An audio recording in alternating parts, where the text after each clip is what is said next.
In meinem letzten Video ging es um die Katholikin Gertrud Silbermann, von den Nazis als Jüdin erklärt, wie sie überlebt hat in Neunkirchen am Brand. Aber es gab noch andere Juden im Umkreis von Neunkirchen am Brand, die auch ohne die Definition der Nürnberger Gesetze Juden gewesen waren. Es handelt sich um die Juden in Ermreuth, heute ein Ortsteil von Neunkirchen am Brand, seit 1972 ein Ortsteil von Neunkirchen am Brand. In der Nazizeit war Ermreuth ein eigenständiger Ort, hat sich eher Richtung Igensdorf und Gräfenberg orientiert.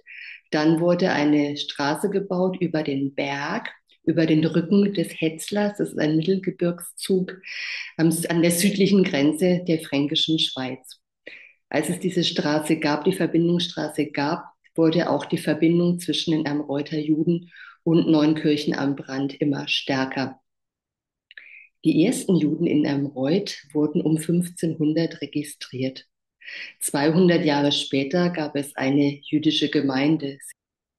Sie hatte sich dort etabliert. 1711 gab es den jüdischen Friedhof. 1736 ist eine Synagoge entstanden. Sie wurde gebaut aus Sandstein, dem typischen Baustoff in der fränkischen Gegend. Die Blütezeit der Ermreuther Juden war um 1811, 1812. Die Einwohnerzahl von Ermreuth betrug damals 689. Davon waren 180 Juden. 180 Juden, das waren 45 jüdische Familien in Ermreuth. Danach fand eine Abwanderung in die Städte statt, in die Städte Erlangen, Fürth und Nürnberg. Juden und Christen gingen in Ermreuth in dieselbe Schule. Sie teilten sich die Schulbank. Die Symbiose war überaus stark. An den jüdischen Feiertagen, zum Beispiel Rosh Hashanah, wurden alle Geschäfte in Ermreuth geschlossen und Christen feierten zusammen mit den Juden den Feiertag. Auch an Schabbes waren immer Christen als Schabbes Goyim anwesend. Sie haben Besorgungen im Haushalt erledigt, wozu die Juden aus religiösen Gründen nicht befugt gewesen waren.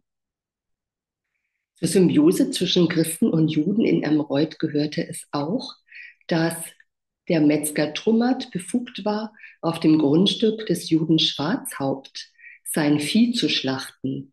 Andersherum war Trummert unter Aufsicht des Rabbinats von Bamberg dazu befugt, für die Juden am Ort koscher zu schlachten, auf dem Grundstück von Schwarzhaupt. Nicht nur als Landwirte waren die Juden in Ermreuth tätig, sondern auch als Händler von Stoffen, Vieh und Schmierfett.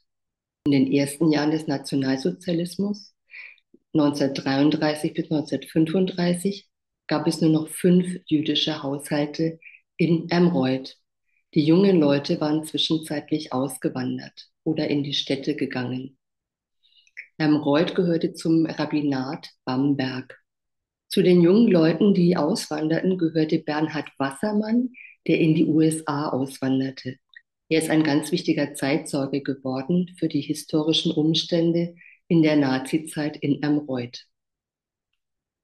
Ortsgruppenleiter in Ermreuth, Ortsgruppenleiter der NSDAP in Ermreuth, war Johann Ortmann. Er war sehr unbeliebt. Sehr beliebt hingegen war das Haus der Juden Wilhelm Wassermann und Max Wassermann. Max Wassermann war der Sohn von Wilhelm Wassermann. Als das Berufsverbot für Juden erteilt wurde und einige Geschäfte schließen mussten, haben Christen Juden weiterhin mit Nahrungsmitteln versorgt. Das geschah beispielsweise dadurch, dass man Löcher in die Außenwände der Gebäude eingegraben hat, also Löcher zwischen Fachwerkhaus und Mauerwerk gegraben hat und dort Nahrungsmittel versteckt hat. Die Familie Wassermann, die Familie Schwarzhaupt, die war sehr beliebt in Ermreuth. Beide hatten als erstes Radio. Radio war eine Sensation.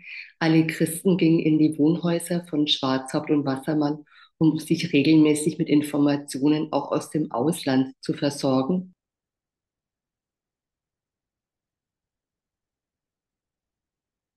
Auf diese Weise kam im Haus Wassermann Wilhelm Wassermann und später sein Sohn Max Wassermann zu dem Entschluss, dass es besser wäre für den Enkel beziehungsweise den Sohn Bernhard Wassermann auszuwandern. Ihm ist dann auch die Flucht beziehungsweise die Auswanderung nach 1938 nach der sogenannten Reichskristallnacht gelungen. Er ist in die USA ausgewandert und wurde ein wichtiger Zeitzeuge für die Geschichte in Ermreuth. Das habe ich ja gerade eben schon gesagt. Der NSDAP-Ortsgruppenleiter Johann Ortmann war sehr unbeliebt. Er stand mit den Wassermanns im Clinch, vor allem mit Max Wassermann. Er hat ihn regelmäßig gedemütigt und geprügelt. 1935 wegen einer witzigen Bemerkung über Adolf Hitler hat er ihn ins Gefängnis nach Erlangen schicken lassen, wo er 2 Wochen dann war. Max Wassermann, ja. Max Wassermann war 2 Wochen mal in Erlangen, kam dann zurück. In der sogenannten Reichskristallnacht am 9.11.1938 ist beobachtet worden, wie Johann Ortmann Max Wassermann so heftig geschlagen hat, auf den Rücken vor allem geschlagen hat, dass der komplett zusammengebrochen ist, ohnmächtig geworden ist und sein christlicher Nachbar ihn dann medizinisch versorgt hat. Auch andere jüdische Männer wurden dann in dieser Nacht verhaftet, auf LKWs geladen. Sie landeten im KZ Dachau und kamen dann bis zum Ablauf des Jahres wieder zurück mit der Auflage, entweder auszuwandern oder in die Städte umzuziehen, nach Nürnberg oder Fürth. Hier gab es sogenannte Judenhäuser. Natürlich wurde auch die Synagoge in der sogenannten Reichskristallnacht demoliert. Das ganze Silber, das wertvolle Silber, wurde in das Renaissance-Schloss, in das Wasserschloss von Ermreuth transportiert, von den SA-Schergen dorthin transportiert. Ermreuth hat ein Wasserschloss, ein Renaissance-Wasserschloss. Das ist später auch der Sitz der Wehrsporttruppe Hoffmann geworden. Auch dazu wird es ein eigenes Video geben.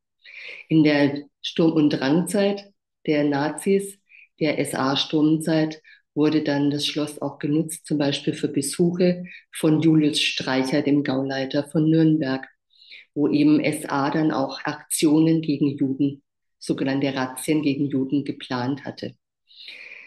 Mit SA-Leuten aus Walkersbrunn, aus Gräfenberg, aus Fort wurden dann Ermreuther Juden gequält, unter Aufsicht von Johann Ortmann gequält, also er stand über allem. Persönliche Rachegelüste kamen da eben zutage. Das Gerücht ging dass Johann Ortmann der uneheliche Sohn von Wilhelm Wassermann gewesen ist. Der Vater von Max Wassermann, der war ein schwere Nöter, also ein Weiberheld, der halt auch nicht nur die eigene Frau geschwängert hat. Seine eigene Frau hat ihn als Saujud bezeichnet, weil er an Kirchweih Schweinswürste gegessen hat. Franken ist ja sehr berühmt für seine Bratwürste, Bratwurst, das heißt auch. Und da hat natürlich das war ein Gourmet, ja, der Wilhelm Wassermann. Der hat sich natürlich dann auch einiges hinter die Binde gegossen und gegessen. Und man weiß es genau, wenn man beschwipst ist, dann passiert so einiges auch mit den Frauen. Okay, also Johann Ortmann hat hier wahrscheinlich eine narzisstische Projektion an den Tag gelegt, als er auf Max Wassermann losgegangen ist und ihn dann richtig blutig zu Boden geschlagen hat. Der arme Max Wassermann, der musste dann ja auch das Land Ermreuth verlassen, ist dann nach Fürth gekommen. Er war so schwer, er wurde dort sehr krank, lag im Krankenhaus in Fürth und starb an Krebs. Das war 1942. Es ist überliefert, dass christliche Nachbarn die Familie Schwarzhaupt zum Bahnhof nach Nürnberg begleitet haben. Die Schwarzhaupts sind ausgewandert. Die Schwarzhaupts sind ausgewandert. Sie sind von einem Eschenauer Nazi dabei beobachtet worden. Der hat ihnen angedroht, sie denunzieren, ihren Namen in die Zeitung setzen zu lassen. Das hat sie aber gar nicht gekümmert. Sie sind am Bahnhof, am Bahnsteig auf dem Bankerl sitzen geblieben und haben dann noch mit den Schwarzhaupts einen letzten Plausch abgehalten. Es ist überliefert, dass sie dann mit einem weißen Tüchlein gewunken haben, als die Schwarzhaupt mit dem Zug dann davongefahren sind und sie sich ein allerletztes Mal in die Augen gesehen haben. Was ist nun mit den Amreuter Juden passiert, sobald sie umgesiedelt waren, in Nürnberg oder Fürth? In Nürnberg gab es ein Lager für sie, das befand sich in Langwasser. Und überliefert ist ein erster Transport von Nürnberg nach Riga am 29.11.1941. Die Zugnummer war DA 32. Ziel war Riga, Konzentrationslager Kaiserwald. Zum Abschluss lese ich euch eine Liste der Namen vor von Amreuter Juden, wie sie ab 1940 dann, die ab 1941 von den Nationalsozialisten ermordet worden sind, beziehungsweise deren Schicksal ungelöst geblieben ist. Frieda Dachauer, geborene Höhnlein. Sie starb 1943 in Auschwitz. Julie Goldbach, geborene Höhnlein. Sie starb 1941 in Riga. Clara Hess, geborene Götter. 1942 wurde sie in Riga erschossen. Frieda Höhnlein, geborene Götter. Sie starb in Stutthof.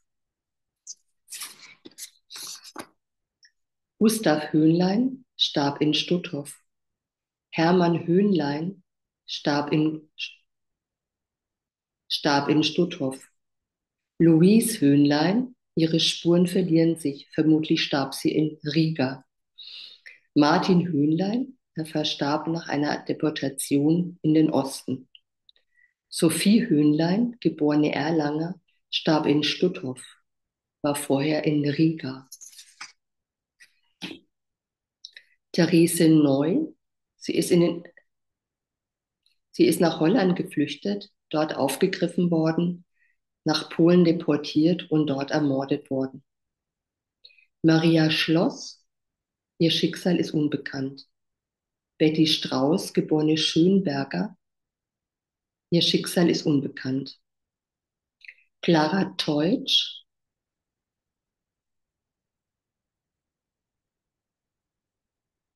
wurde zunächst nach Theresienstadt deportiert, starb dann in Auschwitz, das war 1944. Betty Wassermann, Schicksal ungewiss. Bella Wassermann starb in Majdanek. Hugo Wassermann, Schicksal ungewiss.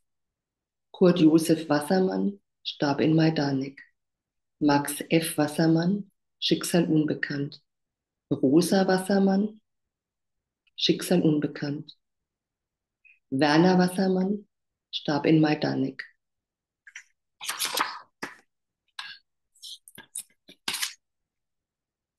Vielen Dank für eure Aufmerksamkeit. Macht das Beste aus dieser Geschichte.